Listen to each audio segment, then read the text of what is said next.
Hey, good morning. It is week 3 here in the NFL, and you are watching The Sweat on the DraftKings Network, VSiN, and all the DraftKings social channels. Steve Buchanan running the ship here today with Josh Applebaum, Julian Edlow. What do we have coming up on this 2-hour edition of The Sweat? Well, let's take a look at the nice graphic we got over here. We're going to do a Ryder Cup preview. Jeff Ulrich and Jason Sobel will join us for a Ryder Cup preview. We got a college football recap, how yesterday's results have altered the futures landscape, and then we're going to do some NFL price check as well, some of the best DFS plays for today's week 3 slate. But we are going to start what everybody is here for. How about some week 3 best bets? We're going to run through all of the games happening today, tomorrow, the primetime games. We got you all covered before you start placing those bets on DraftKings Sportsbook. Let's start off here with some notable injuries. Who's going to be in and out this week thus far? Going to go through the list here really quick. We're going to talk about Jalen Waddle looking like he's going to be out.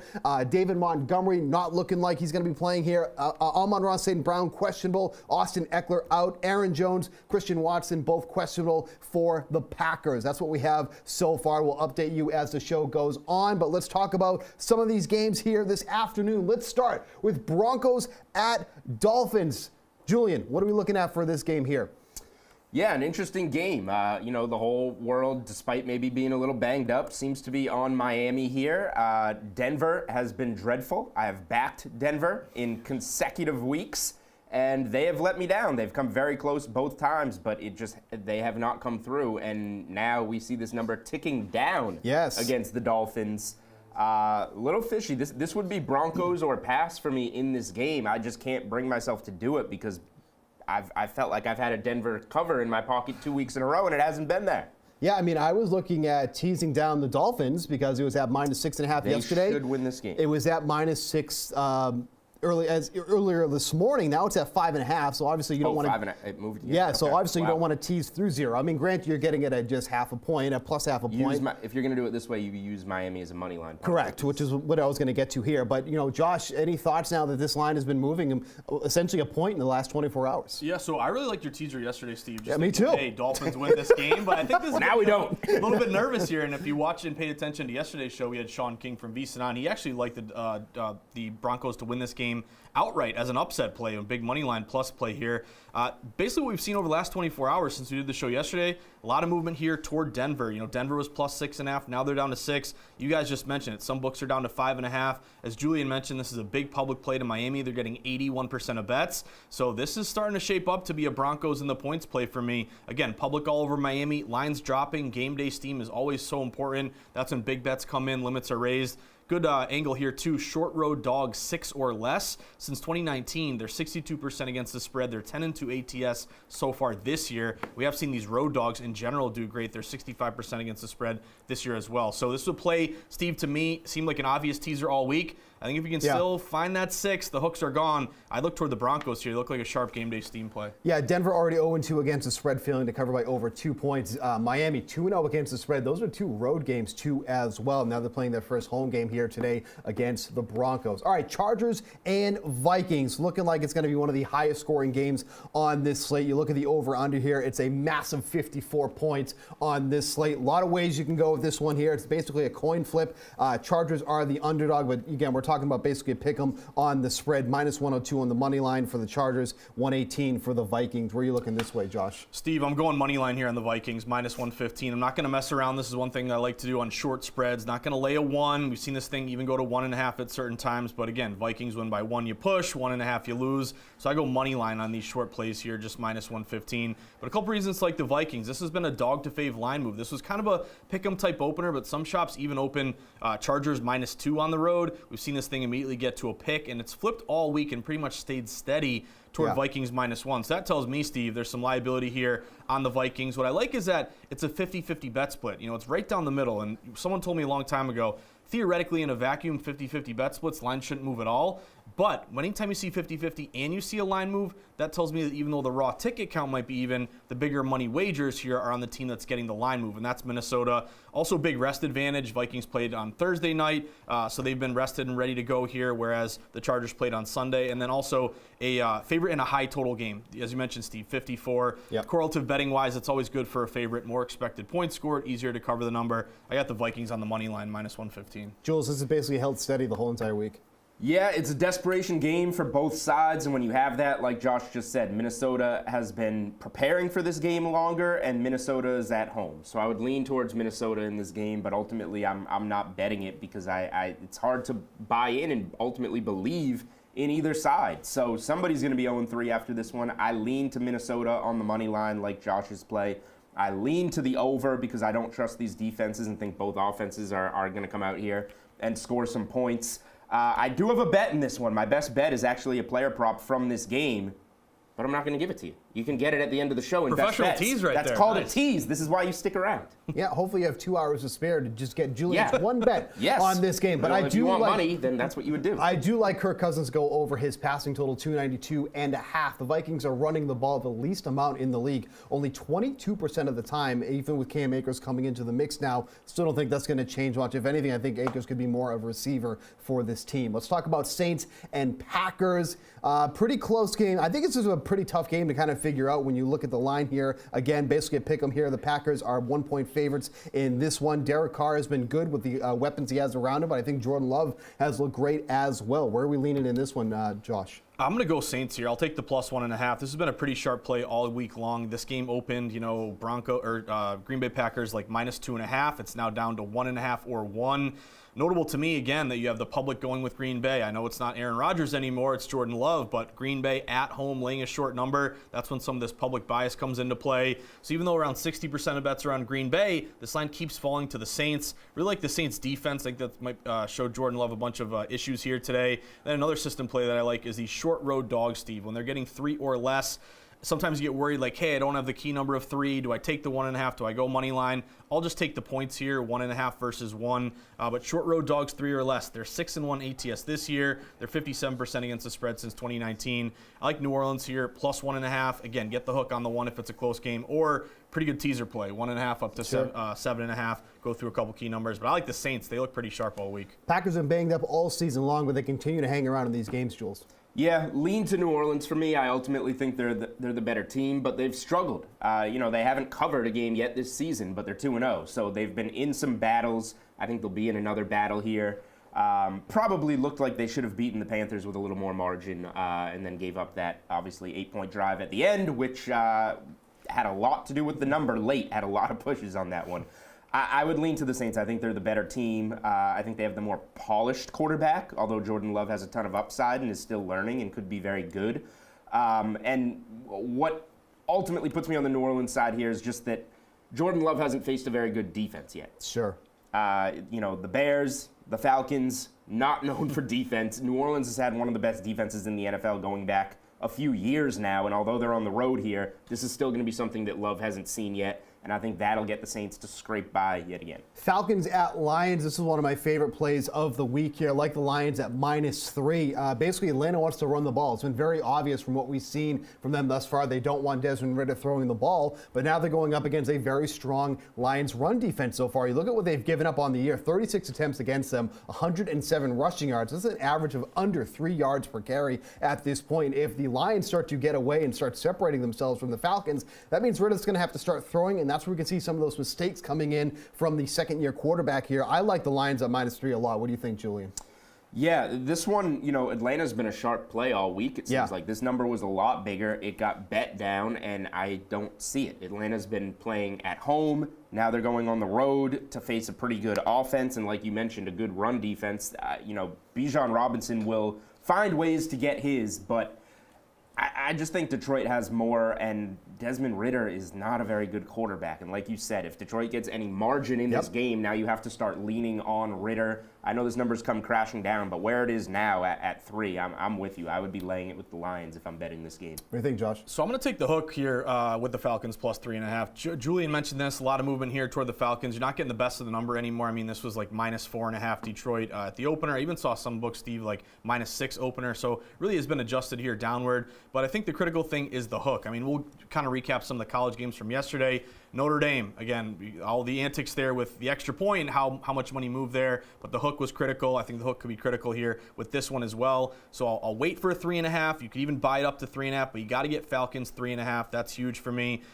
Only 27% of bets on the Falcons. Public's all over Detroit. Dan Campbell, guys, as a dog, he's great. 24-15 against the spread, 62%. As a favorite, he's just 4-5 ATS. So I like the Lions in a dog spot. Don't love them as much in a favorite spot. I'll take the 3.5 with the Falcons. Quickly want to go over this one. Texans and Jaguars. This total continues to fall. It's at 43.5 now for today. Really don't understand this. I like the over on this one. Houston secondary has been tested, and they don't have Derek Stingley Jr. What do you think, Julian? Yeah, for this one, I just think the Jags bounce back in a big way here offensively. I would look to their team total over. I've played Calvin Ridley over 67.5 receiving yards. It's 69.5 now. I'm fine with that. Overs on offense for the Jags is the way I'm looking at this one. No pressure for C.J. Stroud probably in this game. What do you think? Yeah, I mean, I don't really have a play in this one. Houston is a divisional dog, which I do love to see. Public's all over Jacksonville. Lines pretty much stayed 7.5. It might be getting down to 7. I would lean Houston plus 7.5, but I don't really have a play on this one. All right, that is going to do it for our first block here of the Sweat here on DraftKings Network. We're going to take a quick break here. What are we going to talk about when we come back? How about the never-ending conversation about running backs in the NFL? We're going to break all of that down, talk more about our favorite bets, some college football, jam-packed show here on The Sweat. Don't want to miss it. We'll be right back.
Here's Chubb trying to pick his way inside the 5, and he does.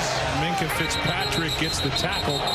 And the last thing any Browns fan wants to see, Nick Chubb holding his left leg. Oh, boy. It's as bad as you can imagine. Nick's got a very significant knee injury, which is, you feel for the person. He's a great football player, as we know. I mean, it's a blow for the whole team, and we don't want his injury to be in vain. We got to push on. I view Nick as our best player, so, obviously things change. Can't replace 24, but I have a lot of faith in Ford, and we brought Kareem back. Our team is going to stick together, and we're going to fight in all 3 phases of the game. We're moving on to Tennessee.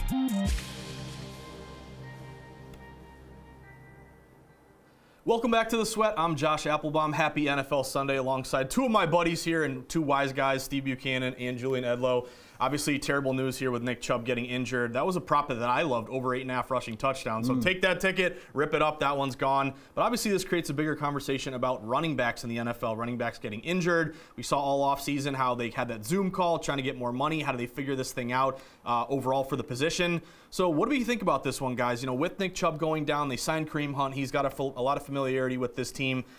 Steve, do you expect Hunt to just come right in and fill in and take the reins here for Chubb, or is there another running back on the team maybe to target a guy by the name of Ford? Yeah, I mean, if we're brutally honest here, I mean, Kareem Hunt hasn't been a viable running back for the past couple of years now, right? Like, he was the 1B when Nick Chubb was healthy and on the field, but where Kareem Hunt was really excelling was catching out of the backfield, not necessarily carrying the ball. So with at least the way we've seen Ford play so far, like, he definitely feels like he should be the guy getting the first reps here. But the only thing is that this matchup, at least here in week 3, is a tough one against the Tennessee Titans. I mean, they're one of only 4 teams that have allowed less than 100 rushing yards in total through the first 2 weeks of the season. This is a very good run defense and a pass funnel defense for the Titans. So this isn't a game I think we really want to be judging how the backfield for the Browns look, because it's a tough matchup. But at least from what we've seen from Ford so far this year, I feel like he should be the 1A in this offense right now. Yeah, I mean, first things first, we're not playing any Browns running backs this week because it is the worst matchup that you can ask for against Tennessee. So let's get that out of the way like Steve did, and then look long term. Hunt can carve out a little bit of a role here. He's talented enough that with no Nick Chubb, there has to be some kind of a role. But Jerome Ford should be the guy. He looked good against Pittsburgh. He's been there. He's been getting the reps. That's going to be the RB1, I think, in this system. But in terms of this week, yeah, I'm not touching a Jerome Ford rushing prop, which is down at 45.5 and looks good after the game we saw him have on Monday night, but this is a totally different matchup. Kareem Hunt, you see there, priced 16.5 his rushing yards. That tells you right there, this is a guy that we're not looking to play in fantasy, in DFS, or bet on today. We have no clue what his role is going to be. It's probably going to be the smallest role he sees all season and in the toughest matchup. Yeah, I think you're totally right here, Julian. I would look toward Ford, though. I mean, over 45.5 rushing yards, that makes a little sense to me. It's a very modest number. It is. It feels kind of low, but to your point, you got to respect that Titans defense. I mean, with Mike Vrabel, they're one of the best pass rush defenses here in the NFL. 45.5, though, is juiced up over minus 125. Julian, you mentioned it. He had 16 carries, 106 yards versus the Steelers. What's even more notable is week 1, he had 15 carries, 36 yards, even when Chubb was healthy. So it kind of tells you that they like this running back. They want to incorporate him. Obviously, Hunt has the familiarity. To me, Ford's the guy with the upside. Steve, I'll kick it to another running back to you, looking at Alexander Mattison and Cam Akers and how this is going to evolve here with the Vikings. Obviously, Vikings pretty much gave up nothing. I mean, you look at the compensation they gave up, and in return, it was pretty much a free play there to take him. They didn't really give up any draft capital.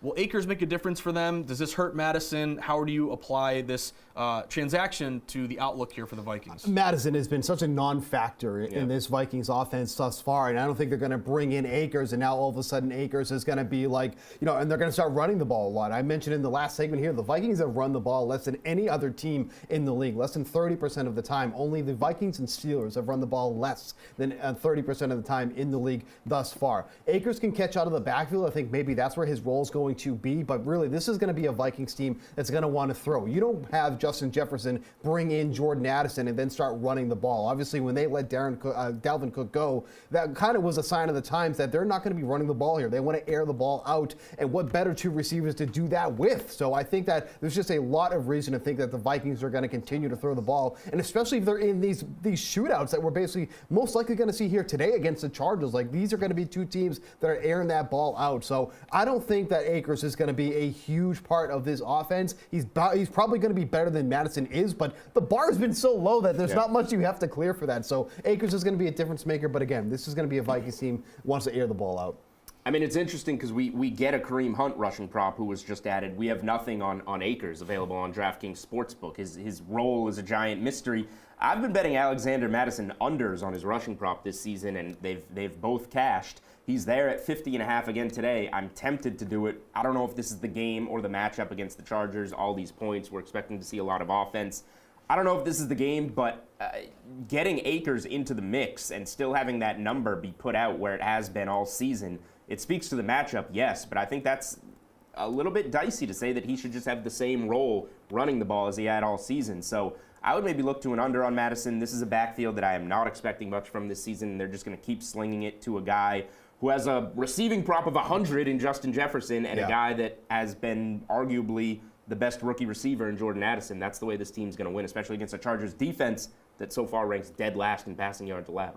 And it's kind of ironic, too, Julian, because I'm with you. Madison has been very underwhelming so far this year. 19 carries, 62 yards. He's even chirping a little bit on Twitter with some of the fans there getting after him for not doing very well in fantasy. But what's weird to me is that the over 50.5 rushing yards is minus 125 to the over. That doesn't make any sense. Maybe this is the game where Madison breaks out. That would actually hold me or kind of take me off of going under here. But let's keep cruising, guys. There's one team that it feels like is always snake bit when it comes to running backs. It's the Ravens, man. All these guys always get hurt. Dobbins already got hurt. You've already seen Hill get hurt. So Gus Edwards, he's the next in line. Is this a guy we should target in fantasy here today, Steve? Is this a guy in this backfield that is going to take the reins and be the guy to bet on? No, without a doubt, too, because when you think about the guys that are behind him, it's like a who has been in the league, right? It's Melvin Gordon and Kenyon Drake, I think, are the two guys that are backing him up today, signed off the practice squad. The thing about Edwards, too, is that while he has been getting a ton of carries, he's been extremely efficient when he does have the ball. He's averaging over 5 yards per carry at this point. Now, if you look at the matchup against the Colts, it doesn't look like it's a great matchup, but you also have to consider the teams that they faced so far. They faced a lot of pass-heavy teams. They faced the Houston Texans and they faced the Jacksonville Jaguars. Those aren't teams that are going to be running the ball down your throat, whereas the Ravens are going to run. Now, to be fair, obviously, we've seen a lot more throwing from Lamar Jackson this year, so they aren't as much as a run-heavy team as they were in the past, but obviously Gus Edwards is going to be getting the lion's share of work today. I think even at his modest rushing yard, I think it was at 46.5, if I'm not mistaken, off the top of my head. Up to 53.5. It's up to 53.5 now, okay. But even still, I think Edwards is in a good spot to go over in this one. He's going to be getting all the carries here, aside from Lamar Jackson. No Odell Beckham in this game either. The Ravens have a lot of injuries they're dealing with. So with Edwards in a prime role here, the guys that are backing him up, give me a break. Give me the overs here on Gus Edwards. Yeah, I agree with the move there on Gus Edwards. Also probably a decent anytime touchdown scorer bet. The guys behind him, we're talking about Hunt being brought in, Akers being brought in. What kind of role are we going to project for a Kenyon Drake? Probably not much, and Melvin Gordon maybe gets in, factors for a couple touches. But this should be Gus Edwards' backfield at this point, given the guys that have gone down, and he has experience doing this in the past. Gus Bus, as you mentioned, Steve, very efficient in terms of his touches. You got to like that. And then game script. You're saying on paper the matchup not that great. It might be better than it looks because of who the Colts have played. We can't factor in too much after 2 weeks. But just game script. You're at home. You're favored by over a touchdown. That should factor into giving a guy some carries late in the game that you trust, and that's Gus Edwards. I'm with you, Julian. Again, you look toward that over. Can he get you around 50-plus yards? Late, garbage points could be worth a look. Let's keep cruising, guys. Jahmyr Gibbs. David Montgomery's banged up today. I'm not sure if he's officially out. He looks questionable, leaning toward doubtful. But if he's out, does this open the door for Gibbs? This was a high-round pick here. Lions had 2 first-round picks. Went defense, then went offense here with Gibbs. But he hasn't been great this year. Again, rookie, starting to adjust to the NFL. He's had 14 carries for 59 yards. Only had 7 carries for 17 yards last week against Seattle. But does he get more carries? Does that lead to more production? Steve, his rushing yards are 47.5 for today, but the under is minus 120. Do you expect a big day out of Gibbs? Yeah, this is tough, too, because if you look at the Lions receivers, both guys who are questionable looking like they're going to play. So you got Josh Reynolds likely going to play, Amon-Ra St. Brown looking like he's going to play as well.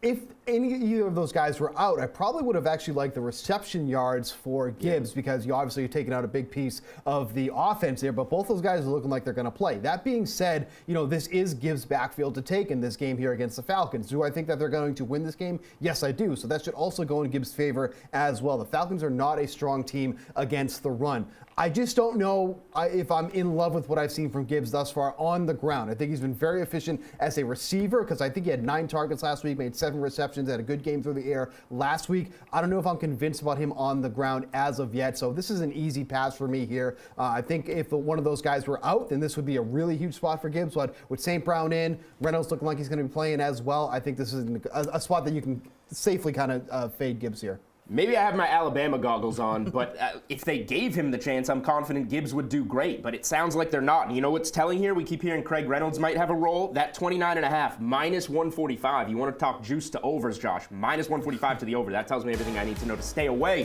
from Jahmyr Gibbs' rushing prop. All right, we've already had Anthony Richardson miss a game for the Colts, but last week and Indy got the win. This week, the Panthers are looking for their first win. Will they get it from Andy Dalton? We'll talk when we come back.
Welcome back into the sweat here on DraftKings Network, here on VSiN. We got a big NFL Week 3 main slate to get into. A lot of injuries, obviously. Couple rookie quarterbacks, Richardson, Bryce Young, both out. More injuries for the Ravens, like we discussed in the last segment. Justice Hill, Odell Beckham, out. DeAndre Hopkins, you see in that Titans-Brown matchup, questionable. And offensive line issues in Dallas. Zach Martin, questionable with an ankle injury. All right, guys. Julian Edlow here at the desk with Josh Applebaum and Steve Buchanan. Let's dive into a game that we just talked about, the running back situation in the last segment. A team that nobody seems to be taking in Survivor. Nobody seems to be using in their teasers. And it's probably because they are so nicked up early in the season. Yeah. It's the Baltimore Ravens hosting the Colts as, over a touchdown favorites. Steve, what do you got on this game? Because it seems to just be off the radar as one of these big favorites this week. No, totally. I think rightfully so. I mean, for them to be 8-point favorites, well, I do think they're going to win this game. There's a lot of injuries that they're dealing with now. But at least from a betting standpoint, we just talked about in the last segment there, I am going to go with Gus Edwards to go over that 53.5 rushing yards. We talked about the lack of options behind him. Melvin Gordon, Kenyon Drake, give me a break. I mean, those guys are going to be making a huge impact in this game. And he's been extremely efficient when he has the ball, over 5 yards per carry on the limited amount of carries that he has taken in this game. And then we talked about that Colts run defense. Have they really been tested at this point going against Jacksonville and Houston, two teams that aren't exactly going to be running the ball against you to begin with? Now you're going to face a Ravens team that will run the ball against you. So as over a touchdown favorite, this game script sets up really nicely for Gus Edwards. 53.5 rushing yards. I think he easily goes over that one this afternoon.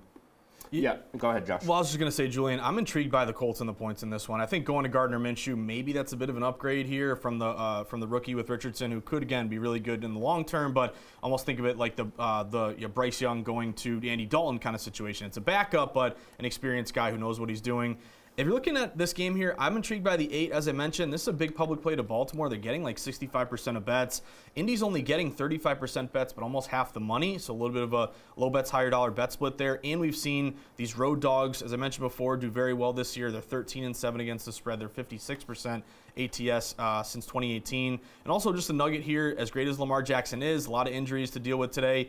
When he's a favorite, guys, of 3 points or more, he's only 20-28 against the spread. So that's only a 42% cover rate. I'm looking at the points with Indy, hoping they keep it close, and maybe a lean to the under. It opened 44, totals down to 43. Yeah, I'm passing on this game. If I do play it, it would be props, like Steve said. You got the Gus Edwards one is in there. Also, Odell Beckham out. Zay Flowers is off to a terrific start to his career. His receptions or receiving yards, not a bad look.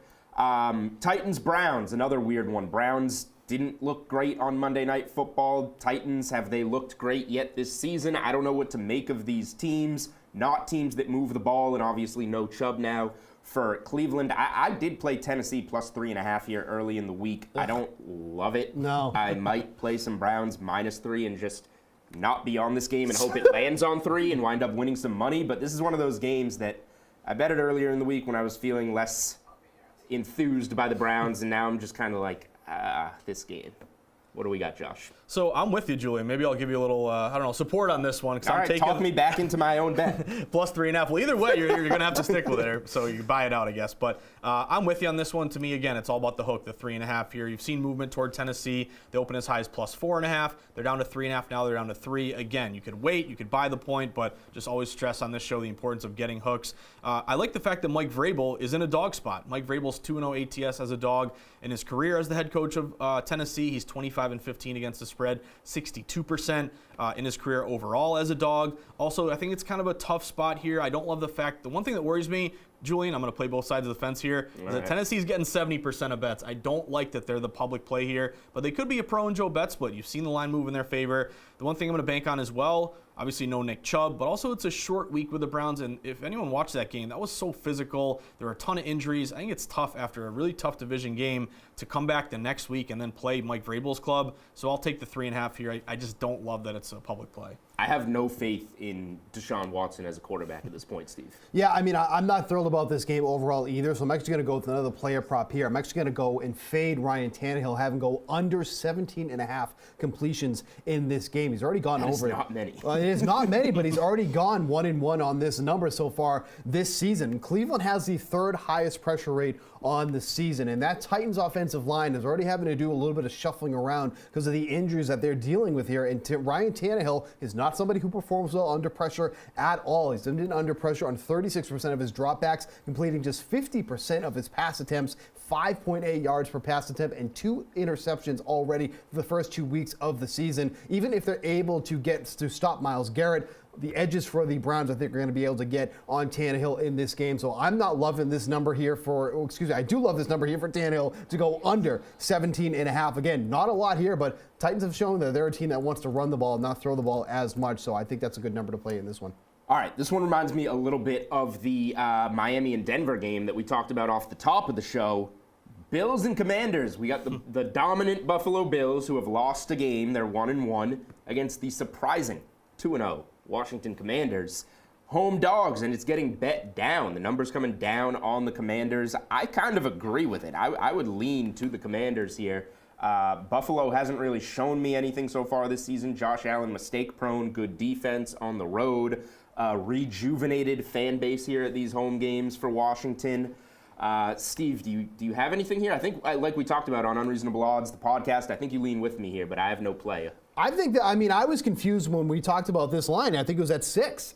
And I said, this feels kind of short for a Buffalo Bills team going against the Commanders but to be fair, I think it's safe to say that maybe the Commanders have been the better looking team of the two, at least for the first 2 weeks of the season. I've been pretty impressed with Sam Howell and all. I don't know if I want to play this at 5.5, but I do want to play Josh Allen to go over his 30.5 rushing yards.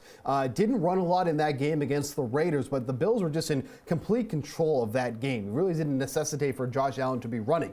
That's going to change here in this game here. And this kind of does go in favor of the Commanders, where I think that they'll be able to keep this game competitive. And then the Raiders really don't generate pressure. You are going to get a lot of pressure from the Washington Commanders in this game. So that could mean that even if they're not design runs for Josh Allen, just trying to escape some of the pressure that Washington will bring could help put this prop to go over 30.5. I feel like it's a pretty modest number for Josh Allen for who will run if he needs to. So give me over 30.5 rushing yards for Josh Allen in this one. Yeah, I'm with you, Julian. I think you made a really good point where looking at late movement on game day, if you like this late move to Denver, you like the late move to the Commanders as well. Very similar situations. Obviously, one team's at home, one's on the road, but late money is breaking Commanders here. This was Buffalo Bills, -6 pretty much all week. Now we're seeing this line get down to 5.5. To me, if you can still find a 6, again, buy it up. You can do what you want to do, but I hate kind of missing key numbers here. But if you can find a way to get a 6, I like the Washington Commanders in this spot. The line move is in their favor. Bills are a big public play. They're getting 70% of bets, yet the game day steam is dropping toward Washington. Dogs this year in the NFL are 19-13 against the spread, 59%. If you're a dog of 3.5 or more, that's kind of been a sweet spot here over the past few years. Since 2019, that's 55% against the spread. So Bills, we still think they're fantastic. I think they have some issues here. I think the Commanders maybe keep it close, lose by 3. I'll take the points with Washington. I don't think the Bills are fantastic. I'm glad to hear that. I hope they're not good today for everyone on the Commanders. All right, this is where you come for hot takes. Steve Buchanan, Bills, not fantastic. All right, interesting one here in Seattle. We all watched the Panthers play in primetime and really struggle offensively. Came through, got the backdoor push or cover, depending on the number you had. Everybody was kind of lining up to lay it with Seattle as a favorite here. And then, number 1 overall pick, rookie Bryce Young, not going to play. And now people seem to be laying off because one of the only teams in the NFL that gets a quarterback upgrade potentially is going to Andy Dalton now. The old wily veteran can come in here and, keep them in this game. So I'm passing on this game. It would have been Seattle for me, and now I got nothing. Josh, tell me about this one. It's interesting line movement, interesting, scenario throughout the week. I like Carolina in this spot, guys. It's so gross, it's so disgusting, but they are the number 1 contrarian play of the day. They're only getting 15% of bets using our VSiN.com bet splits coming directly from DraftKings. Everybody is on Seattle. It's kind of the ultimate buy low, sell high. You actually had last week Bryce Young lead the team down the field to push that +3. Flip the other way. Seattle had a huge upset win over the Lions there. So everyone's kind of back on that Seattle train, who had a really good year last year. But this thing is moving back toward the Carolina Panthers, guys. And Julian, you made a really good point. I think going from Young to Dalton is an upgrade. Typically, you're going to the backup. It's always a bad thing, but not in this situation. Dalton's the veteran. He's been there, done that. He's had experience. Carolina yesterday or 2 days ago, they were +6.5, 6, 5.5. Now it's down 5, 4.5. Maybe you tease them up and go to 10.5 here, but I'll take the point. Steve, what do you think about this one? Yeah, I was actually surprised that this game total is at where it was before Young was even ruled out. It's back to 42.5, which was last week. And like we mentioned, I think Dalton makes his offense a little bit better here. Also on the Seattle side, no Tariq Woolen. He's been their best cornerback, defensive rookie of the year. Last year, he's been excellent. And then Geno Smith, he's been one of the most accurate quarterbacks in the league thus far. Carolina doesn't generate a lot of pressure. When he's working with a clean pocket, 82% completion rate, 91% adjusted completion rate, 7.8 yards per attempt. I think this game's going over here. All right, we got a big day of NFL, obviously, to preview, and we're going to keep doing that. But on the other side of the break, we have to talk about one of the college football slates of the year, and we got wild endings in it. Notre Dame and Ohio State, we had a walk-off touchdown. Josh and I will recap college football week 4 when we come back here on The Sweat.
What is going on, and welcome back into the sweat here on DraftKings Network, VSiN, all of our DraftKings socials. I'm Julian Edlow here with Josh Applebaum, and we are going to talk about a day in college football. A lot to get to, Julian. Yes, ended in wild fashion. We're going to start in South Bend, Notre Dame, Ohio State, a top 10 matchup. The number certainly mattered. You see Ohio State scrapes by on a walk-off touchdown, 17-14. There's a million things we can talk about on this touchdown alone. If you were on the 3, which a lot of people were both ways, you wind up pushing here. If you got the 3.5 with Notre Dame, you cashed. We talked about the hook yesterday. You've been talking about the importance of getting the hook on this show.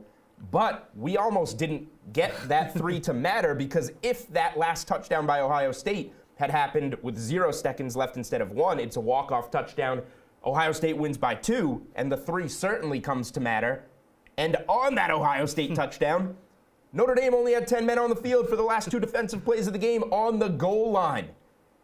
Unpack some of this for me, because it was a wild finish, and it had so much meaning to the number on this game and the futures market and how these teams are going to finish their seasons. You're exactly right, Julian. So I think you can look at a couple different ways. I'll leave a lot of the X's and O's to the talking heads. I just thought it was kind of interesting that when you make a mistake as a coach, you should typically live up to it and own it. And it was just weird to me that Freeman, the coach there, only had 10 guys, and it was ironically or unironically, they're able to score on the goal line by the guy who was missing there and maybe would have made a difference and stopped the guy from scoring. Probably saw a little hole in the defense there, right? Exactly. So why not call a timeout, yada, yada, yada. But it was just weird that Freeman didn't own up to it, and he just kind of said he would do the same thing. I thought that was kind of a bad look. But to me, Julian, I try to stay away from the X's and O's, just look at it from a pure betting standpoint. And you hit on a lot of the most important factors or points that I wanted to make.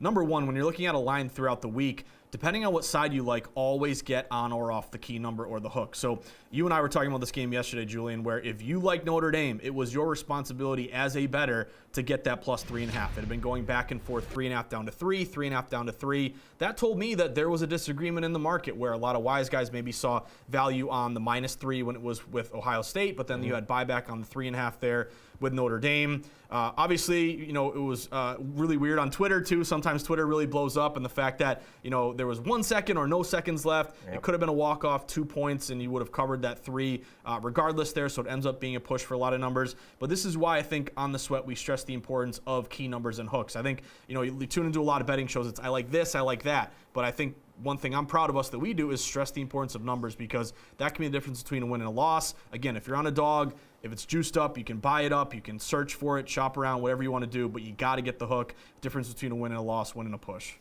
All right, another big game on that card yesterday everybody wanted to see. Is Colorado for real? Made the trip to Oregon.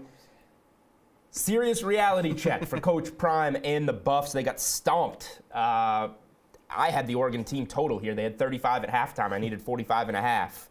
They landed 42, so probably should have just laid it. Maybe outthought myself there, but you see it. Oregon on the gas early. Colorado gets 6 points late. They shut down that offense that has been so high-flying this year. Now we're looking ahead next week, and we got Colorado in the neighborhood of like a 4-touchdown dog at home against USC, total up in the 70s. What did this mean? Did we learn anything about Oregon or Colorado? Because I feel exactly the same about these two teams a day later. So I think this is one of those games, Julian, where it really opens your eyes to numbers and line movement and betting percentages, because, wise guys, they influence the market. They really, when they get down, and wise guys are known as professional bettors or pros or sharps. There's a lot of different names for them, but these are the respected bettors who know what they're doing. They set their own numbers, and they influence the market. Typically, they're going to bet big amounts on games. They're going to look for discrepancy plays where their power ratings say, hey, this should be a 10-point game. The odds makers have it at 8. Therefore, you play the favorite there. But to me, this is an eye-opener, because we've been hearing it all year. Obviously, Colorado's been the talk of all of sports, not just college football. But what did we say on yesterday's show? As gross as it was and made no sense, the sharp play really was Oregon, because they were only getting 20% of bets. Public was all over Colorado. But what did the line do? It opened -14, got up to 21. And what was really notable to me, Julian, is that even though it reached the key number of 21, some books went through that. They went up to 21.5. They went up to 22. So if everyone was betting Colorado, why did the line go to Oregon? in these situations, I think, if the dog wins or covers, it's like odds makers got it wrong. How stupid are they? Yada, yada, yada. The public really likes to kind of, flaunt those wins. But this is the play that, to me, win or lose, don't take it on a one-game sample. You always want to, in my opinion, go with these sharp moves against the public. And if you held your nose and said, hey, it's a big number, I love Coach Prime, but I got to trust the market, this was a big winner for those who trusted the market, saw the line go to Oregon, and were able to cash in a blowout. Yeah, although I don't necessarily agree with it, Oregon now 20-1 to win it all. That win did move them up the board, which, you're a 3-touchdown home favorite. I don't think that should necessarily impact you. Let's go to a team that's not winning it all, Josh, and that is the Clemson Tigers, who I had the future on to win it all.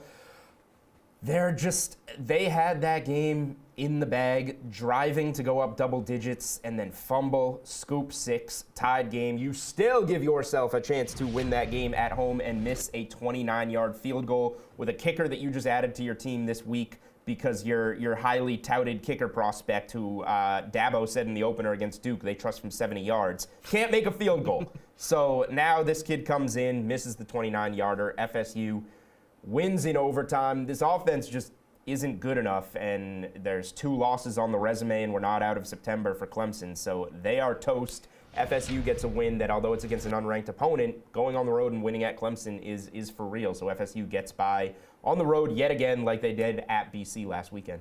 Yeah, Julian, misery loves company. I was right there with you on Clemson. This was a sharp play, in my opinion. You saw huge public play in favor of Florida State. Still the right play in my mind.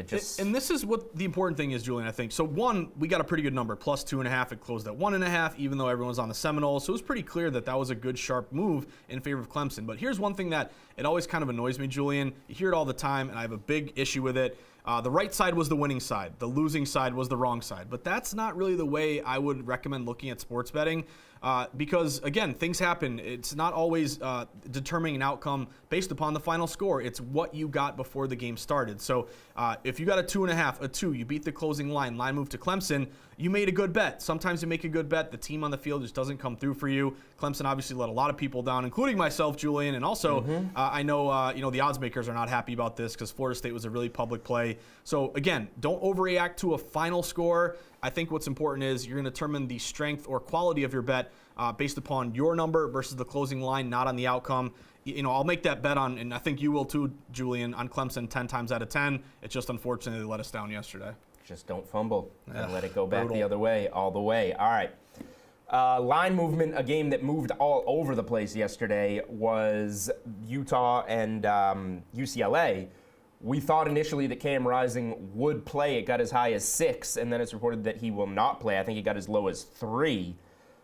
Bounces all over the place. Utah's defense steps up big. UCLA only scores 7 points on the road. Utah only needed 14. They won and covered all numbers no matter what you got. So all that UCLA money that piled in once Rising was ruled out did not come through. Competitive Pac-12. Nobody seems to be talking about these two teams, though. It's all Oregon, UCLA, Washington. Even we had a great Oregon State-Washington State game last night, but what do you make of these two teams in the Pac-12, Josh? Yeah, so big win by Utah. I think maybe long-term this benefits them. Rising's obviously a great QB here that is obviously played great last year as well, led them to a high ranking. You're looking for another big year this year, but even though he's out, they still, with the backup, are able to get a big win against a conference opponent. You mentioned a really important thing when it comes to the number because, this thing was kind of going back and forth. It was at one point, like 5.5, 5. It got down to 3.5, so there was some money coming in on UCLA. My angle here, though, Julian, would be, it's always tough to overreact to an injury when a quarterback gets ruled out. Unless you're able to get the number immediately once you hear the news, to me, it's always tough to be reactionary and just say, oh, this QB's out, let me just hammer the other side. If it were that easy, we'd all be millionaires just playing that system, but it's not always that easy. So to me, again, Utah's a team to be reckoned with. When Rising's healthy, I think they're going to make a big run here late in the season. But again, don't just automatically bet against the team just because a guy gets hurt. It seems obvious, but the obvious play doesn't always win. All right, we're going to stick in the Pac-12. Seems to be the conference of champions here.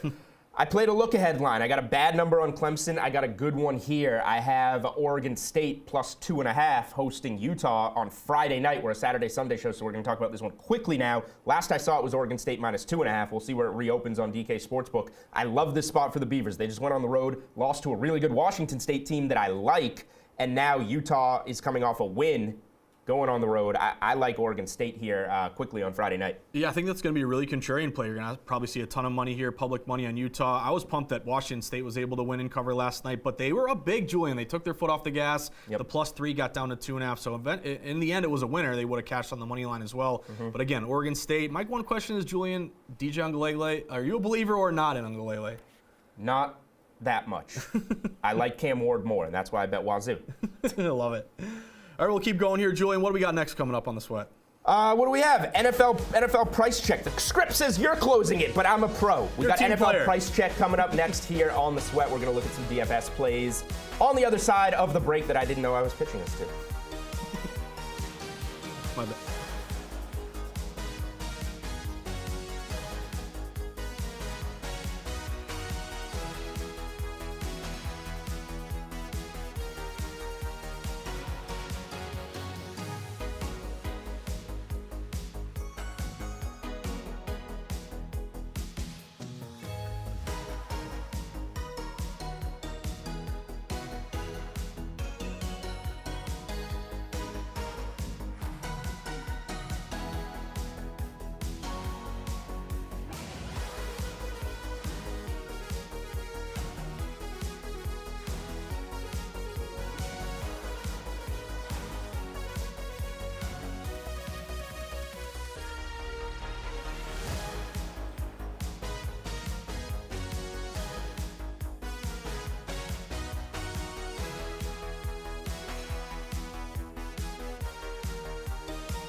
Welcome back to The Sweat. 1 hour down, 1 hour to go. We got plenty more to get to as we're going to talk a lot of NFL betting, props, DFS, everything going today. We're also going to talk primetime previews, a bunch of big games we haven't hit on yet, as well as the Patriots game, a lot of angles in that one. Ryder Cup preview as well for those like to sweat golf, and locks for today's slate. We're also going to pitch it in a second here to Julian and Steve, talk some DFS. But real quick, I want to give it a congrats to Sports King 101, who absolutely lit it up with his card here. 224 points, won that $1 million top prize. Shout out to Daniel Jones. Gets a lot of flack not being a great QB, but he's only drafted in around 3% of lineups. Led the lineup here for Sports King 101, 34 points overall. So make sure you get your lineups in. Another big day to sweat. Let's kick it over to Julian and Steve. Julian, Steve, who you got in your DFS slates today? Don't you ever just look at lineups like this and be like, I absolutely could have made that. That looks extremely easy. But then every time it comes to make lineups, I don't make good lineups. I feel like I should have won every Millie Maker dating back about, 8 years? 8 years 10 ago? years? Yeah, just about that. All right, let's talk about building our lineups from two guys who just say they can't make good lineups. So we'll definitely take some advice from us. I almost won once. Me too. All right, let's talk about some quarterbacks here. Actually, a good amount of quarterbacks you can choose from this week, even though we don't like the betting board. I feel like there's a plethora of quarterbacks you can choose from this week. Who do you like at quarterback for this one? Yeah, I'm going $6,900 on Kirk Cousins. Gotta have it spot. You're indoors at home. You have a great receiving core, and you're going against a passing defense that, yes, I know they got lit up by Miami in week 1, and that accounts for a big portion of this, but they have allowed the most passing yards in the NFL in the Chargers. So, and also the lack of a running game, right? We've hit on that on the show. Cam Akers, we can't trust him. Alexander Madison, we can't trust him. You're going to have to throw the ball, and you have the receivers to do it. You're in a spot to do it. I think Kirk Cousins should come through here and have a day. A little bit of a chalky play, but we can definitely find other spots to differentiate, especially if you go, I have a lineup where I stacked him with Jordan Addison and not Justin Jefferson. Yep. So that's already contrarian right there. Yeah, I like Geno Smith. I kind of hyped him up all throughout the show here. I think he's in a really good spot here against that Carolina defense and secondary there. Like I mentioned here, he has been so incredibly good when he's not working under pressure. When he's working with a clean pocket here, 82% completion rate, 91% adjusted completion rate, and 7.8 yards per attempt. It's looking like he's having all his receivers at his disposal in this game. DK Metcalf expected to play, Tyler Lockett, and then of course Jackson Smith-Njigba is also going to be active in this game as well. So if this game ends up being close because Andy Dalton actually runs that Panthers offense in a fairly well manner, I think this is a really good spot for Geno Smith. And the ownership on Smith, so it's going to be like under 10% in those large field tournaments. So I think that's a good way to get some differentiation. Let's talk about the running back position looking like from someone from the Seahawks for you. Yes, I'm going with Kenneth Walker. So we're creating a little stack here, I guess. So I like the spot. I would have liked it more if it was Bryce Young, but I still like the spot for Kenneth Walker, who is in that RB1 role for Seattle. You get a Carolina team that has not been good in terms of a rushing defense, and you look at the game log here for Kenneth Walker, Detroit. He didn't get it in terms of the yardage, only 43, but the volume. 17 carries, 2 touchdowns, so he's going to get that goal line work, that tells us. He obviously didn't break any long ones when you have just 43 yards, and he got 12 carries for 64 yards in week 1, factored in the passing game there with 4 receptions. I think he's a very safe play in terms of volume, and the game script sets up well for Kenneth Walker. So $6,200, we're not breaking the bank here. There's other guys that are going to be more highly owned. I think he's a pretty good, mid-range play. I like Travis Etienne Jr. I mean, he clearly is the top running back in this offense here. You look at the snap counts compared to Tank Bigsby. 104 for Etienne, 27 for Tank Bigsby, who is just really struggling to find the field at this point. And then 30 carries to 7 of Bigsby so far on the season. The other thing about Etienne here, he's in a great matchup here against the Houston Texans run defense. And I use run defense in air quotes here because 236 total rushing yards, 118 per game on average to opposing running backs through the first 2 weeks of the seasons here. 6,900 for Etienne, somebody who's averaging just under 14 points, 14 DraftKings points per game. And then the Jaguars, 7.5-point favorites going up against this Houston team this afternoon. Let's go to the wide receiver position. So many ways you can go through in this one here. So many high-priced guys in really good spots. Is it going to be more of a chalky play, or are you going to go a little bit off the board here at wide receiver? So I think I like the Titans as a bet today, but I will give you a DFS play on the other side. Why is Amari Cooper only $5,700? I'm not a big Deshaun Watson believer, but if there's a matchup that he's going to come through in, it's this one. Tennessee stuffs the run. They rank very highly against the run. And the Browns are going to be playing their first game without Nick Chubb, so they have to figure out that backfield. Passing-wise, the Titans are a defense that kind of funnels towards the pass. They rank 30th in terms of DraftKings points allowed to the wide receiver position. We're seeing Amari Cooper come off a game where, played in primetime against Pittsburgh, we saw the guy that Deshaun Watson trusts is Amari Cooper. 10 targets, he caught 7 of them for 90 yards. I think that he should be a major factor in this game against Tennessee, and the matchup dictates that they should be going to Cooper with the ball. So again, kind of like some of these other guys, very priced in that mid-tier range where not getting a lot of eyeballs. Kind of no man's land. Yes, and if you're breaking the bank on some higher guys, you need to go down for value here, and you can't afford Cooper. I like going to a lot of these mid-price receivers, and I like the Vikings guys because I'm playing Kirk Cousins. And of course, coming into that game last week, Cooper was dealing with a groin injury and a shoulder injury, and did fine. And still ended up playing on 74% of their snaps. Had 10 targets, 7 receptions, 90 yards in that game for 16 DraftKings fantasy points. I am going to go to that Chargers and Vikings game. I'm going to take Keenan Allen. There's a couple reasons why I like Keenan Allen here. Obviously, no Austin Eckler, so that's a huge loss in the Chargers offense. But so far in Justin Herbert's career and Keenan Allen, they've played together in games with a total of 54 points or higher.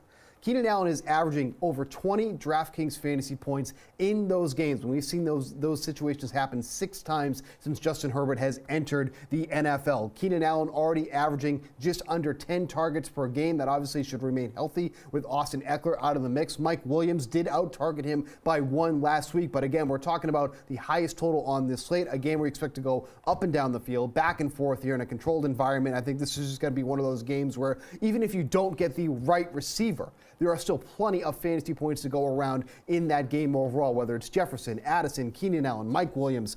There's a lot to go around here in this one here. So I think Keenan Allen is one of the top plays at the wide receiver position. Let's go to tight end. This is obviously a spot where people like to pay down. Are you paying down, or are you going to go to the more expensive option like Travis Kelce? Yeah, I'm going to kind of go in the middle here like I've been doing all segment. $4,100 for Hunter Henry. Not a game that we are projecting much offense in here, but Mac Jones doesn't have an offensive line. He has no time to throw the ball to these receivers, and the Jets are probably only going to enhance that. They have a good pass rush. They have great corners. I don't think there's going to be much here with the receivers. We got weather that could be an issue going downfield as well. So who's he going to go to? The guy that he's had the ability to go to all season in Hunter Henry. He's had 13 targets through 2 games. He's caught 11 of them. He's gone over 50 yards in each game. He's caught a touchdown in each game. This feels like a very safe play to me at a position that you want to be safe at tight end in these DFS contests. So Hunter Henry, to me, the matchup should dictate these short throws to Henry, and that's the guy he trusts, and hopefully we find another trip to the end zone for the 3rd week in a row. You know, it's 2023. I never thought I'd be recommending Zach Ertz as a viable play at the tight end position, but $3,500. Your pick on the sheet says Durham Smythe. That's correct, but you know what? You changed it. A little bit of a change here, so don't go to the touchscreen with the Smythe graphic. We're going to Zach Ertz instead. Good thing I mentioned it so the producers can change that. You got to keep everybody on their toes here. It's like 1,000,000 degrees in the studio. Maybe I'm not thinking right. But Zach Ertz, $3,500 going against the Dallas Cowboys, and here's how I ended up on Ertz here. He has been literally like one of the favorite targets here for Joshua Dobbs. 18 targets through the first 2 weeks of the season. Didn't know that. He's turned it into 12 receptions for 77 yards and about 10 DraftKings fantasy points in those games. The ownership on Smythe, which is what I was going to say originally, has been skyrocketing with the news that Jalen Waddle is not going to be playing in this game. So that has me off of him now, even though he's actually a little bit cheaper. So now you go $1,000 more for Zach Ertz, who probably is going to be in no man's land when it comes to ownership, because people are either going to be paying up for Travis Kelce or they're going to be all the way down here. But Ertz going against a Dallas defense that, of course, is strong, but just allowed 50 yards to Tyler Conklin last week against the Jets. And this is going to be a game where obviously the Cardinals are going to be playing from behind, as I think it's 13-point underdogs at this point now. Pretty safe that they should be passing. Pretty safe that they should be passing in this game here. So give me Zach Ertz at the tight end position. I promise my defense pick has not changed, but let's talk about what you're going to play for defense special teams here today. All right, I like to go down the board, find a cheap defense, preferably that's at home. home, and I found that the Washington Commanders are $2,400. I don't think a lot of people are going to want to roster a defense going against Josh Allen and the high-flying Bills, but how high-flying are they? They are very mistake-prone, as we saw in the opener. This isn't the Jets' defense by any means, but they're going on the road. It'll be a tougher atmosphere. The Commanders have a good pass rush. I think this is a solid defense, and at this price, if you can get a couple turnovers on Josh Allen, maybe bring one back to the house, it's a good spot. We've seen sharp money coming in on the Commanders. They've gone down. They've crossed through 6. They're at 5.5. You could find worse plays. I like a home, cheap defense that is a good defense. People just aren't going to play it based on the perception they're playing a good offense. Yeah, Commanders' third cheapest DST on this slate here, so obviously a way to save some salary. I am going to go a little bit higher when it comes to salary here, but I do like the Browns' DST going against the Titans. Now, if you were watching earlier in the show, I did say I like Ryan Tannehill to go under 17.5 completions. So kind of play off of that here. I really think the Browns are going to get a lot of pressure on Tannehill in this game because they've already been shifting guys around on that offensive line. Their left guard is going to be out. Their rookie left guard is going to be out in this game here, but Cleveland has the third highest pressure rate on the quarterback in the NFL so far this season. When Ryan Tannehill has been under pressure, he's only completing 50% of his pass attempts, 5.8 yards per attempt, and 2 interceptions thrown by him already. In a game where I think the Browns are going to actually do well against the Titans, I think this is a good spot to take their DST, and that's how we're going to run our lineups here and hopefully win $1 million.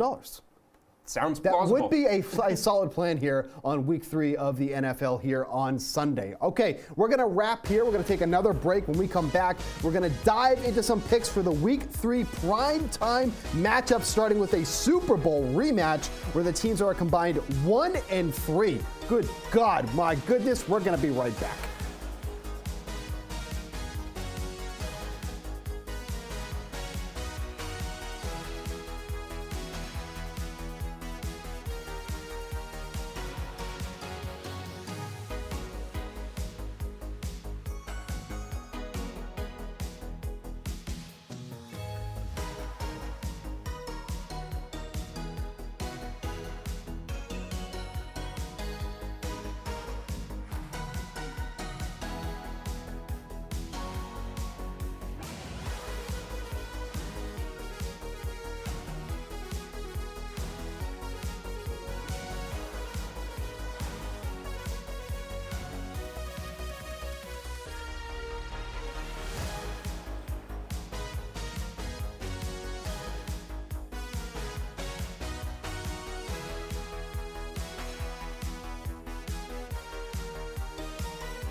Welcome back to The Sweat. We're going continuing to talk about a bunch of games here today. Big NFL Sunday, guys. But one game we haven't talked about near and dear to our hearts as we're coming from the DraftKings studio in Boston, Patriots and Jets. Ultimate rivalry here, AFC East. Belichick, obviously, the rivalry against the Jets. But this one has been really interesting, guys. New England's taken some money. Well, I would say from a betting perspective, Steve, and also the ramifications is if the Patriots lose, do you start to see here Bill Belichick on the hot seat. But this game opened Patriots -1.5. It's up to 2.5. It's kind of flirting with going to 3. There's some weather here as well. It could be rainy. You have an under referee. We did see this total plummet, 37.5. It was 36.5 when we got into the studio. Now it's 35.5. So it looks like money's pouring in on the under. Patriots, again, are taking in the line movement. They've won, 14 straight against the Jets. Steve, what do you think in this one? Is this a get-right spot for New England, or is this a spot where maybe the public's overvaluing the Pats? They're getting like 70%. Can the Jets beat Belichick finally today? I mean, just get this game over with. I mean, this is going to be the biggest mess, slop fest that you've seen all week long. I mean, just two bad teams going up against each other. You know, when the schedule makers were making this, we're going to get Aaron Rodgers against the Patriots, and then it's not what anyone expected at this point. I want nothing to do betting-wise with this game, but if you're going to force me to do something, then begrudgingly, I'll do a little same-game parlay. I did this before.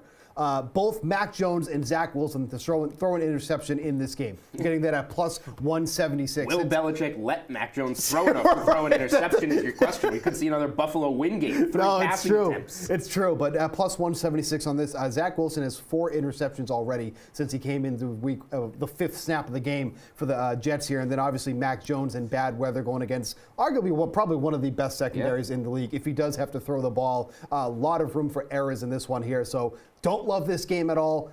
I would advise you to stay away from this game if you can, but if you're just someone like me, you just need something on the game, +176 for them to both throw an interception. Lean Patriots. Gross. Lean under. Gross. Not betting the game. The Patriots need to win this game or they are toast. They're already not going anywhere, but they're officially toast. If they lose this game, Belichick knows the Jets. Belichick also thrives in weather games. Like he does. He should have a game plan to figure this out. He prides himself on that. And Zach Wilson, like you said, if there's a half of your parlay that I'm more confident in than the other half, it's Zach Wilson to throw that interception. He's not going to look good in this slop fest. And with the total coming down, why would I still play under at 35.5 if you made me? I think it's going to be very poor weather. I think that the Patriots are going to grind clock. I think the Jets are going to make mistakes. This feels like like a 9-6 Patriots win, like just a gross game. So that's my feel on it. Tough game to bet on. Even on a tough betting board, there's probably other spots that you want to look. And Josh, just real quick here too. If the Patriots do lose this game, I should say, there's a very legitimate chance they go into that Week 6 matchup, I think it is, against the Raiders, 0-5. Because after that, they get the Cowboys, and then they have the Saints. So really, this is your make or break at this point, even though it's only Week 3. Because I don't think they're winning either of those games against the Cowboys or the Saints. You're exactly right, Steve. And again, I think if you're kind of guy like me who listens to talk radio around Boston, imagine if the Pats lose this game. I mean, good. I hope they do. The natives are restless. The pitchforks are out. Everyone's turning on Belichick here. You know, historically, this is a spot where he does well. Again, weather game. But I'll be honest, guys, I'm taking Jets +3 in this one. Public's all over the Pats, 70%. Divisional dogs, 9-4 ATS so far this year, 69%. Dogs off a blowout loss of 20 points or more. They're 62% ATS over the last 4 years here. So I'll be taking the Pats in this one. Guys, let's keep cruising. I don't have a play on this one, but we haven't talked about it yet. Dallas, Arizona. It's a big public play toward Dallas. They're laying a big number here. They open as low as -10.5. Now they're laying 13. Totals ticked up a little bit, 42-43. Julian, any play on this game, or is it just, hey, take Dallas and Survivor if you haven't used them yet? Yeah, so I did do something rare this week, and we talked about it on the Unreasonable Odds podcast. Steve and I incorporated the Thursday game. We talk 6-point teasers all the time. I've never given out a 10-point teaser, which requires, you're laughing, it's going to win, which requires you to incorporate 3 teams. It's not going to be ridiculous when the money goes into my account. The Niners got their part done. They won, tease them down to a pick on Thursday night. So what I have left over is Dallas -2.5 against Arizona and the Chiefs -2.5 against the Bears, taking 12.5-point favorites and getting them down to 2.5. That's what I have left over. I'm feeling good about where I'm at. I'm not doing anything else fancy on these games. there's your motivation. Don't just tune in on weekends. Catch Unreasonable Odds, the podcast, during the week, and we will, incorporate Thursday Night Football, get you ahead of the game. Steve can laugh at me. I can cash 3-leg 10-point teasers. It is just asinine, just talking about a 10-40 teaser. That's my only gripe. That's the only gripe I have. We talked about this in the last segment, though. I do like Zach Ertz in this game. His receiving yard prop is at 30.5. We just talked about last week, the Jets, Tyler Conklin. When was the last time you heard about Tyler Conklin? Went for over 50 yards in that game against Dallas. Dallas is a very good defense where they struggle against opposing tight ends. And with the way that Zach Ertz is getting targeted in these games, like we mentioned, 18 targets over the past 2 weeks. It's been absolutely insane. Like, that's been the guy for Joshua Dobbs. I mean, he actually had the same amount of targets as Marquise Brown last week, who was a much, much better receiver. But give me Ertz over 30.5 receiving yards in a game where, obviously Julian's going to win his bet here. The Cardinals are going to say that. Obviously, I'm going to win my bet. If you lose this bet, then you are cursed. I have more reputation than money. You have cursed the 10-point teaser. But give me Ertz over 30.5. Yeah, one more game here, guys. Another big spread. We haven't talked about it yet. Chicago and KC. Obviously, everything's going bad for the Bears right now. Justin Fields. Question marks about him. Also, you had that kind of crazy story where the thieves broke in and stole $100,000 worth of equipment at the Chicago Bears Stadium. This is a big number here. Kansas City seems like an obvious bet. They could be a survivor play as well if you haven't used them. But I will just throw this out there. Kansas City was minus 13. They're down to 12.5 at some shops. They're the obvious public play in a blowout, but looks like there may be a bite at the apple. Chicago Bears, hold your nose, take the big points here. Maybe get a backdoor cover. Maybe Casey gets up big and doesn't take the second half as seriously. Guys, am I crazy? Is there any reason to take the points with Chicago here, or is it, hey, KC in a blowout? What do you think, Steve? I no chance I'm taking the points here with the Bears. The franchise just an absolutely abysmal. Give me Justin Fields under 60.5 rushing yards. Hasn't even surpassed that number once this season. Only 13 rushes for the first 2 games of the season. Give me under on Fields. I already gave my play here. I did play Khalil Herbert under 39.5 rushing yards, down at 34.5 last I looked. I still don't mind it. Keep on cruising here, guys. Sunday night game here at 8:20 p.m. Big matchup, Pittsburgh and Las Vegas. Personally, this is one of my favorite plays of the day. I think it's a great spot to back the Las Vegas Raiders. Ooh. Number 1, and again, I'm excited to hear your guys tell me to go the other way, but I like the Raiders in this spot. Number 1, all about the data on the line movement. This game opened Pittsburgh, maybe a short favorite, -1. Even saw like a -2. It was a pick'em type game. But this is kind of right up my alley. You have the public on Pittsburgh here, around 60% of bets, but the line is flipped to Vegas. Vegas is now -2.5. They're creeping up to -3, so continued movement on the Raiders. And then also you look at Pittsburgh, they're on a short week. They have to go cross country. They had a really tough divisional game there against the Browns. I think it's a good spot to back Jimmy G. Jacoby Myers is back. I'm going money line, guys. I got Raiders at -145. Now let's flip it to Julian, and maybe are you taking the points here, or what are you going with this? Pittsburgh +3. Yeah. I'm kind of surprised the betting splits are towards the Raiders here, but they are. Is Pittsburgh a public play? I feel like people don't like the Steelers after that Monday Night Football performance. So I'm curious to see how this shapes up. It's the Sunday night game, so we have more time to go. I'm curious to see how this shapes up throughout the day. I think Pittsburgh's the right side. I think that they're going to look a lot better offensively against this Raiders defense than they did in a divisional game against a really good Browns front.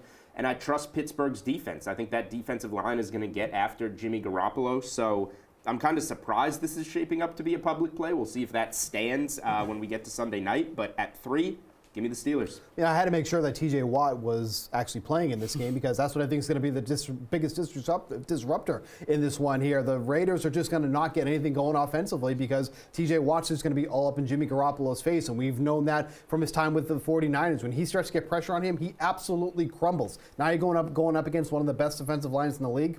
Give me the Steelers. Let's keep cruising. More primetime games here, guys. I love Tampa Bay tomorrow night. Tampa Bay Bucks. No Tom Brady. Baker Mayfield, though, has them 2-0. Right up my alley here, you have Philadelphia as the very popular play. Went to the Super Bowl, a lot of great star players. They're getting like 70% of bets. Yet, Philly was as high as laying 6.5 in this game. The line's down to 5. Looks like a lot of money pouring in on Tampa Bay. Look at these primetime dogs. They've been great historically, as well as a contrarian spot in a heavily bet primetime game. So what do you guys think? Is there still value to take the +5 Tampa? Steve, what's your take on this one? I don't really want to take a side on this one here. I would obviously lean the Eagles in this one. Again, we're talking about a very strong defensive line. I'm not buying into this Buccaneers hype so far. I think they've just gotten off to a hot start against 2 mediocre teams, I think, at best at this point. I like the Eagles in this one, but give me A.J. Brown to go over 67.5 receiving yards. It's Tampa or pass for me. That team built around Baker Mayfield was built to win a Super Bowl with Tom Brady. It's not that bad of a team if Baker Mayfield can hold it together. You're getting a home dog here. Philly went 7-1 straight up on the road last season. They went 2-6 against the spread in that game. So the trends tell you Philly wins, Tampa covers. Yeah, I'm taking the points like I mentioned here. I just love this fact that the line keeps falling to Tampa Bay, even though public play here is toward Philadelphia. But we got more to get to, guys. We've hit on pretty much all the games. We got more to talk about, including the Ryder Cup, which tips off next week. Jeff Ulrich and Jason Sobel join the show when we come back on The Sweat.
Welcome back into the sweat here on DraftKings Network. I'm Julian Edlow, and I know absolutely nothing about golf, but we have the Ryder Cup to talk about, so we are going to pitch it to the other studio where Emerson Latzia is talking to people who do know about golf, which is better for you.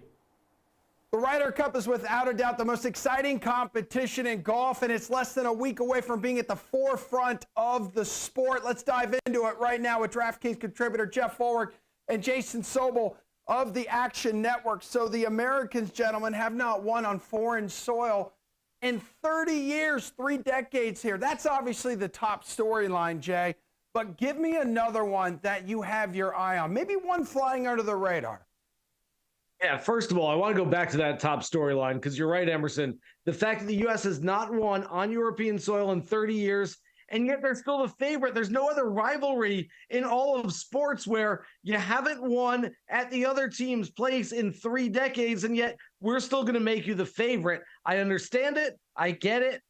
I sort of agree with it, but it's still a little strange. That said, as far as other storylines, I think for Team Europe, it's all about the big guns. They need Rory McIlroy, Jon Rahm, Victor Hovland to show up and play their best golf over those 3 days. And for the American squad, I quite honestly think it's the most controversial player on the team. Justin Thomas was the captain's pick. Look, he's got sort of the straw that stirs the drink type of persona on this team. He's a fiery team leader. I think the team goes as JT goes, finished in 5th place a couple of weeks ago at the Fortinet Championship. If JT plays well, that means really good things for this U.S. team. Jeff, what do you think? What piques your interest here, dude? To me, it's really about, we know what the Americans are going to bring. They're just they're stacked front to back. Like they're debating whether to leave off the guy who won the PGA Championship a year ago. I mean, give me a break.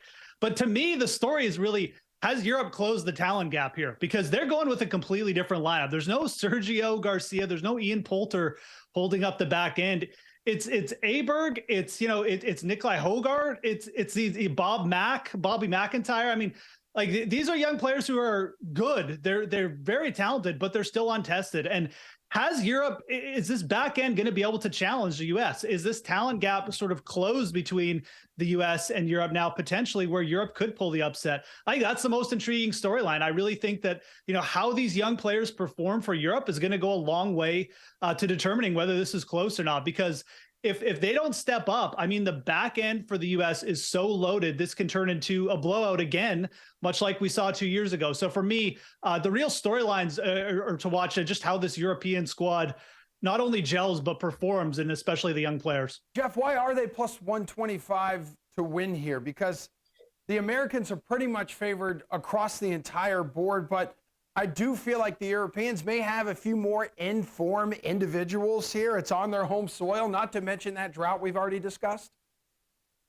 Yeah, look, I mean, you have to understand with the line right now. I mean, Europe might be plus 125, but they were plus 200 a couple months ago. This line has dramatically shifted in favor of Europe. So a lot of this form that you're talking about, like it's being baked in, the fact that Ludwig Aberg is now showing form, that's clearly gotten some people to jump on Europe, potentially just seeing value in a 180 line or something like that, because this line has gotten a lot shorter. Now, at the same time, like you're saying, like, why are European potentially the underdogs? Well, look, there is still a big talent gap here. Like there is no way that the Americans could come in as underdogs, especially after blowing out Europe 19-9 in the last Ryder Cup. So to me, if anything right now with the line, I'm not going to be betting the United States, but there's probably some value you could argue. This line has probably shifted too much. It almost feels like the betting market is giving too much credit to these young, untested Europeans. Yes, Aberg looks fantastic. I think Hogard is going to be a real talent, but they've never played in the Ryder Cup. They're still just extremely young players, and you're talking about putting them up against the back end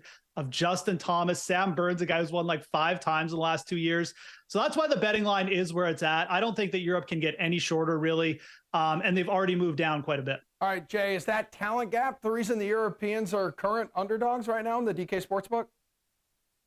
I don't think there is that much of a talent gap, quite frankly. I went through and looked at the stats, and we've long thought that the U.S. is necessarily the longer team. They're the guys that are the big bombers, hit it far off the tee. The Europeans are the more accurate squad. I went through thousands of tee shots hit on the PGA Tour this year, and what I found is that the U.S. on average hits the ball 3/4 of a yard longer than their counterpart from Europe. Europe hits the fairways 1/4 of a percentage more than the Americans. Essentially, they're exactly the same. You want to break down putting, you want to break down other aspects of it.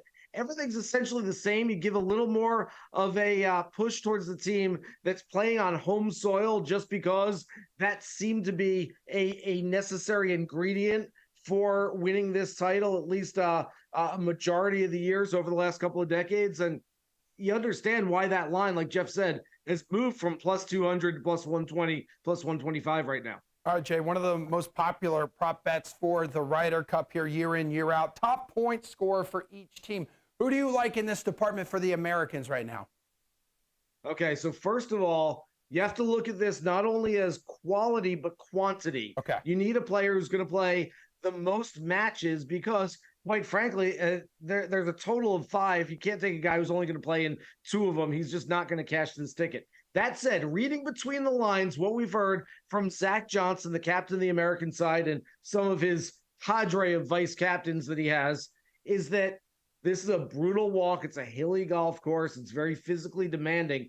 Reading between the lines, I don't think any player is going to play 5 matches. That levels that playing field just a little bit. All of that said, I'm going to go with Xander Schauffele. He's got the experience. He's got a partner already set in Patrick Cantlay. He doesn't have a weakness in his game, so he's got a high floor already. I think Xander Schauffele is my play there. And yet, if you want to go with a bigger number, don't be afraid of Ricky Fowler. If the Europeans tend to dominate and they beat all of the Americans' best players, I think Ricky Fowler's a guy that could sneak in with like a 2-0-1 record in 3 matches and maybe even win that title, cash those tickets for top scorer for the U.S. team. All right, Jeff, what do you think? You have to have your mindset has got to be around someone who could potentially be a 5-round dog here, right? Yeah, absolutely. I mean, there is potential, like Jay said, just nobody gets 5 matches. Although I do think that with the top end talent, if some of these guys come out, they're not going to get taken off the course. And I think that if you look at the odds, the guy with the longest odds, who's qualified and obviously is just an elite talent, is Brooks Koepka. And he's plus 700. And, Koepka is kind of like the black sheep here. Obviously he's not a PGA Tour member anymore. He hasn't been hanging around with these guys, but he's also got, potentially something to prove. I mean, he is the player who is representing his tour. He is the only live golfer on this team. And I think that does count for something. And look, some people may not know this, but the player who has the most experience playing over in Europe is Brooks Koepka. This is where he started his career. So he's not unfamiliar with the crowds. He's not unfamiliar with the travel or even the style of course. I think Brooks Koepka plus 700 for USA top point scorer is actually really intriguing. It's a player who's obviously, like I said, just supremely self-motivated. I think he's going to come in with something to prove. And if he gets off to a good start, there's no way Zach Johnson's taking him off the course. I mean, Brooks Koepka can absolutely get on a roll here. So I really like the number. I think that's really what it comes down to. Plus 700. He's bigger than the other top 3 players.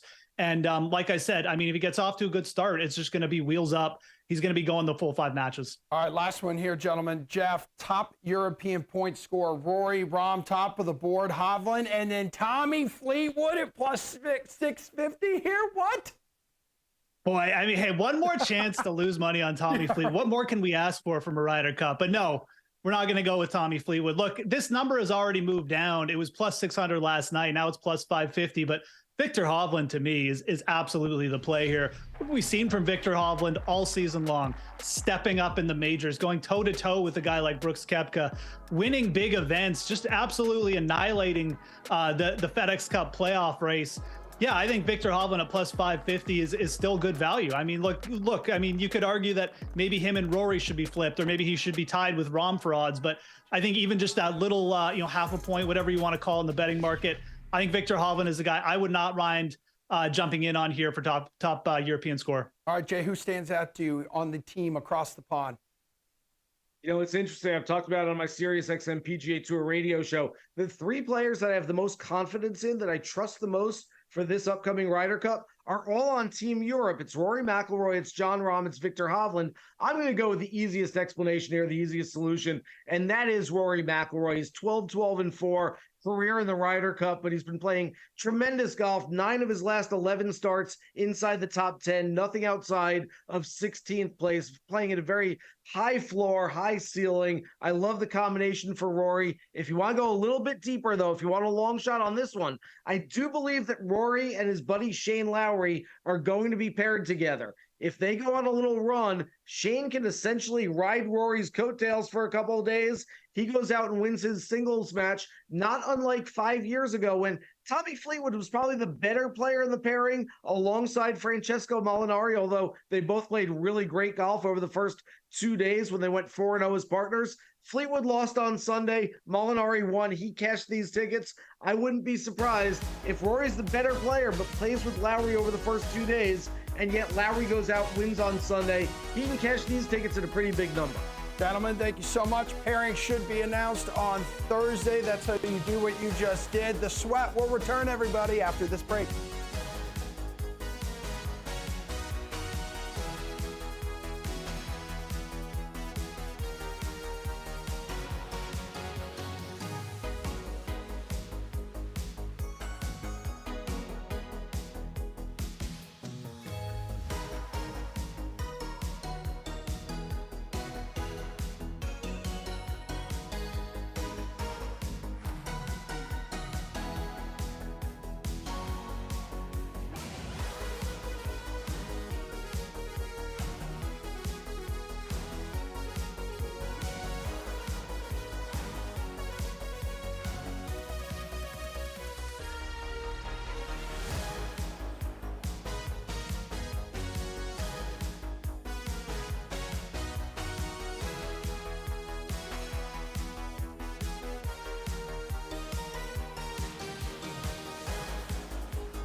Welcome back to the Sweat final block of the show as we prepare for week 3 in the NFL. Steve Buchanan, Julian Edlow, Josh Applebaum, these two handsome gentlemen. We're going to get into our last block here. We're going to start, you're very welcome. We're going to start a little segment we like to do here called Cornering the Market, which cornerbacks to target when betting or making your bets or DFS lineups. There's been a lot of cornerback news over the past weeks or so. Obviously, the Cowboys lost Diggs for the season. Dallas, of course, going up against the Arizona Cardinals. Maybe it's not a huge loss, at least here for week 3. Patriots put Marcus Jones on the IR, so they're down on the depth chart. We've seen a lot of teams pick on Miles Bryant, but who are some guys that we can target a lot here today?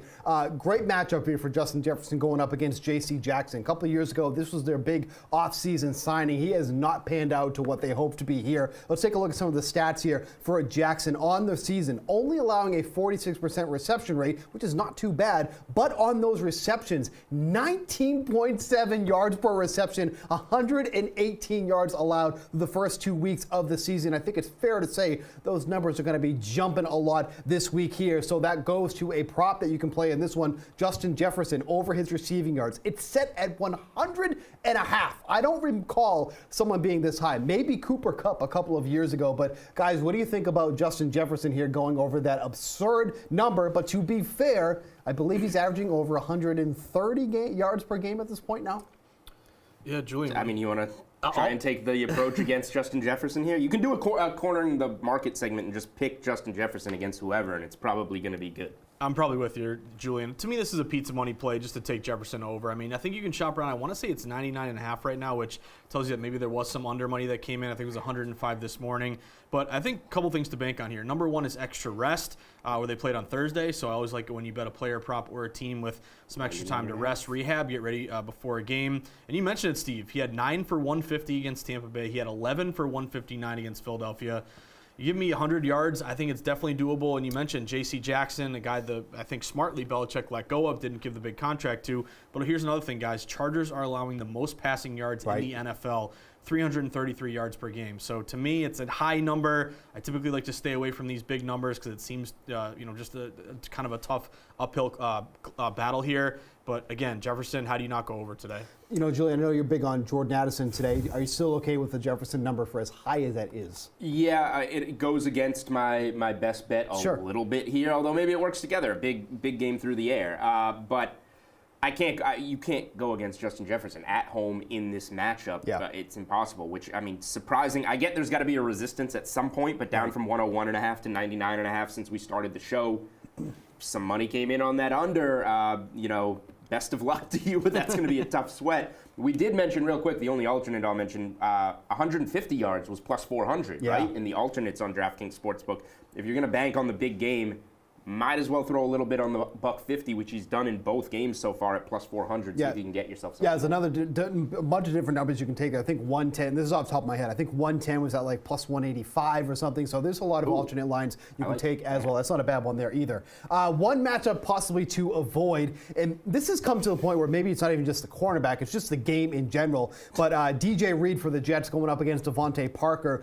Reed's allowed a lot of receptions, 71% reception rate, but on those receptions, just 91 yards in total, 9.1 yards per reception. Devontae Parker, his over-under receiving yards for today is set at 34.5. You know, we talked about it earlier that maybe Mac Jones isn't even going to be throwing the ball in this type of game or environment. So it feels like a lot of unders, and not just for the game total, but for some of these receivers as well. But let's just say everything was perfect. This is just a bad matchup for Devontae Parker to begin with anyways, Josh. Yeah, and Parker's a guy that Belichick gave money to and was kind of questioning, why are you signing this guy? You caught him, the Miami Dolphins in the division gave him up. And if a team in your division gives up on a player, that tells you that they're not too worried about having it come back to bite them.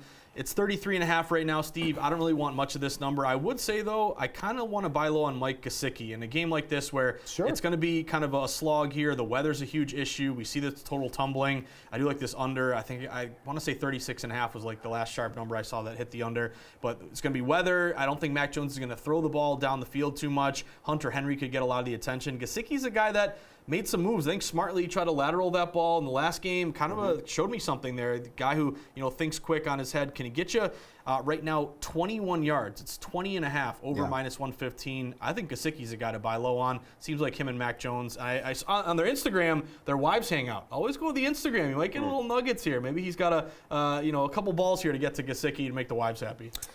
57 yards for Parker last week on 6 catches against Miami. Yeah, totally different game. This is a game, tight ends and running backs. You can talk me into overs, maybe at the right number. Anything quarterback or wide receiver related on either side is an under or pass for me in this game. Once we factor in weather, the quarterbacks, the offensive lines, and I'm also just not a big Devontae Parker guy personally. I think, fighting for that ball against Miami, showed no fight on the interception that Mac Jones threw. So that's not a guy that I'm going to back to go over his passing yards on the road at the Jets in some terrible weather. All right, so before we get into our best bets, just some wide receiver news we want to get to. Amon-Ra St. Brown and Josh Reynolds both going to be active for the Lions today, so maybe that's a little bit of a knock on Gibbs, and we're talking about some of his receiving props here, but both those guys are going to be playing in this game, so keep an eye on that when making your bets and lineups here. But let's get into those best bets here. Julian, I want to start with you. We've talked about this game at length today, about the Vikings and the Chargers, but you like Jordan Addison to go over 50.5 receiving yards in this game. Yeah, all eyes on Justin Jefferson, and you get a great matchup with a poor passing defense. And Addison, while he's running as the wide receiver 3, he's still behind Osborne in terms of the snaps. At some point, the talent is going to break him out. First-round pick that's obviously performed very well so far. At some point, that talent's going to break out. He's going to be running in the wide receiver 2 role. But when he's on the field, he's getting the targets. He's out there to catch the deep ball, which he's done in consecutive games. He's gone well over his receiving prop and scored a touchdown in each game. So Jefferson's going to get some attention. We'll see if he gets over that 100 yards or not. But on the other side, look for Jordan Addison to probably get one big play that gets most, if not all of this, and then chip away the rest of the game in a great matchup. Got to have it game. Addison to go over 50.5 receiving yards is my favorite play of the day on a day that I don't like many sides in the NFL. Other than 10-point teasers, of course. Yep. Josh, do you know what the name of the segment is? What is it? Best bets. Ooh, I like that. I see Raiders money line listed here for you. I know. I'm alone here. I'm by myself on this one, but I would say I'm waiting all day for Sunday night. I like the Raiders in this one. If you get to know me by now, I like the gross ones that the market trusts, but at first glance look totally terrible. But my angle here, guys, this reminds me a lot, if you look back toward last week, when it was Green Bay. Who were they playing? They won by 1 point. Or they lost by 1 to Atlanta. I actually told you guys on our best bet segment that Steve should take +3 and you should take Atlanta money line, and they would both win, and they did. And they did. So Steve had to be stubborn and take. So we're going to give you a little juice on that one for the. Gave you a double winner, and it wasn't even my best bet. But it reminds me a lot of that game where you see that home team with a huge steam move in their direction. Same thing happening here with the Raiders. This was a pick'em game, even opened like Steelers -1. It's flipped all the way to Raiders -2.5. Some books even are up to -3. But I'm always wary of, on the one hand, I want to be with the sharp move, but I don't want to be getting the worst of the number on the spread. So I'm willing to pay a little bit more on the money line. So that's why I'm going money line Raiders. Odds makers are expecting a tight game here. Can he eke out a win? Jacoby Myers is back. It's a tough spot for. It's not as much that I love the Raiders guys. It's that I think it's a tough spot for the Steelers. You had a really tough division game, a lot of injuries in that game. It's a short week. Now you got to go cross country. The Raiders are waiting for you in a rest first tired spot.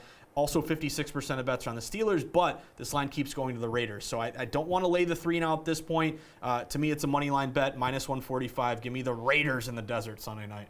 All right, well, good news, because I was going to change mine because the Dolphins are down to 5.5. You don't want to tease through 0. They're back up to 6, so the teaser lives on. Go. There we go. Congratulations. So we're getting the 6-point teaser here. We're going to get the Dolphins down to a pick, basically. We're going to tease the Steelers up. We're going to get them to 9 at the plus, from going from +3 to +9. But truly, I think the Steelers could win this game outright, quite frankly. I really think that defensive line is going to give Jimmy Garoppolo a ton of trouble in this game, as they have all season long to some of their opponents. And then I just like the Dolphins to win this game outright. I think they have too much firepower in that offense for the Broncos to keep up. We all thought this was going to be the resurgence of the Denver Broncos. It looked anything but that through the first 2 weeks of the season. I will admit, Russell Wilson has done a better job of taking care of the ball, but they are still being sacked at an alarmingly high rate. I think 9 times already through the first 2 weeks of the season. If that pace keeps up, it's going to surpass what he saw last year. We didn't think you could get any much higher than that, but I really like Dolphins getting them down to win, and then you got the